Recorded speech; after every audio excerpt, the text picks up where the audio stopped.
hang from the inside of each cup. Place the adjustable cups in their holders to free both hands. Push the disposable cup into the adjustable cup, aligning the bottom tabs with the holes in the adjustable cup. Press down until you feel the tabs lock into place. Carefully stretch the flexible skirt over the outside of the petals.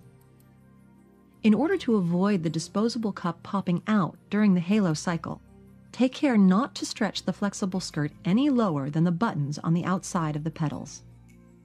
Make sure you have 2 non-gynecological liquid cytology fixative vials available before starting the test. Use either Thin Prep Cytolite or SurePath Cytorich Red. Ask the patient to thoroughly wipe both of her nipples with the alcohol prep pad. This helps to dissolve the waxy keratin plugs at the openings of the milk ducts.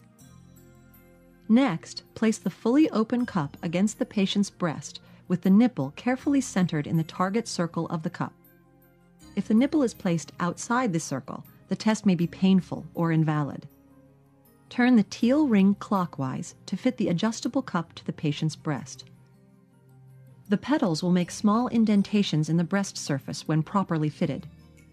The goal is to create an airtight seal between the breast and the disposable cup.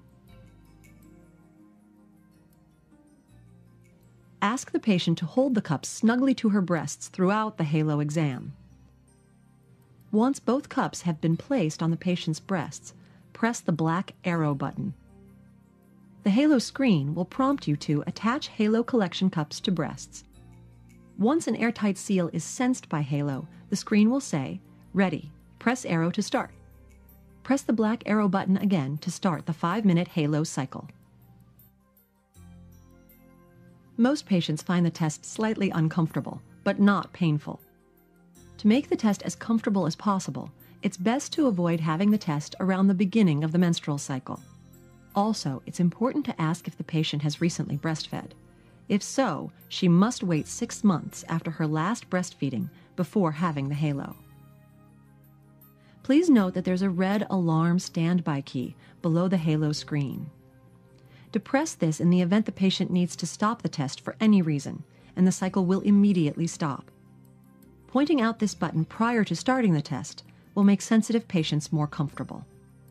The patient will feel warmth and suction during the first 2 minutes of the cycle.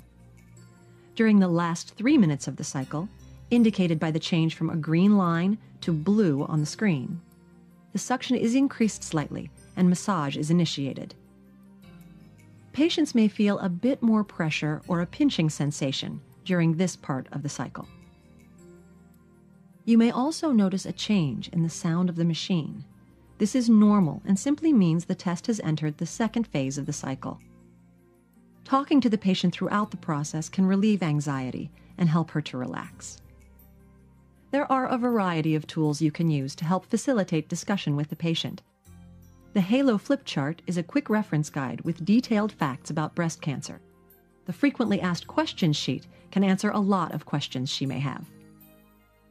At the end of the 5-minute cycle, the screen will notify you that the cycle is complete and remind you to support the Halo collection cups.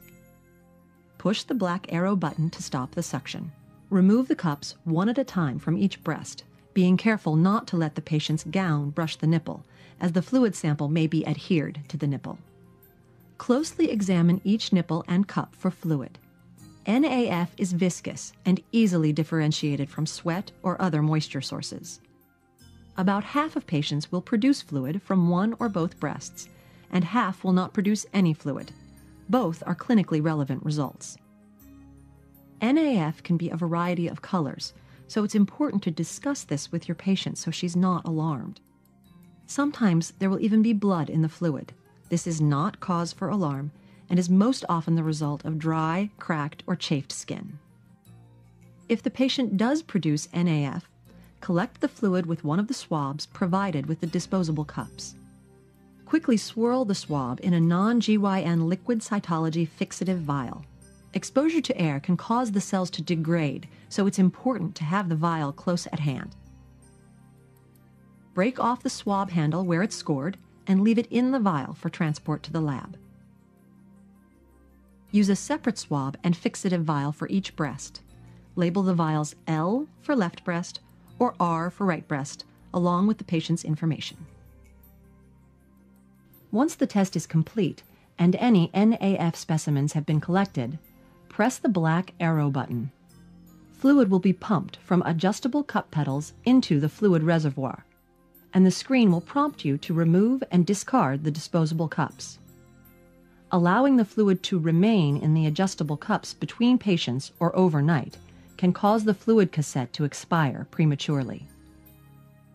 To remove the disposable collection cups, pinch the white tabs together under the base of the adjustable cup. Remove and discard both used cups.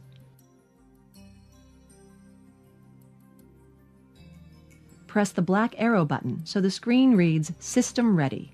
You are now ready to test another patient. Send the specimen, the requisition, and the pathology letter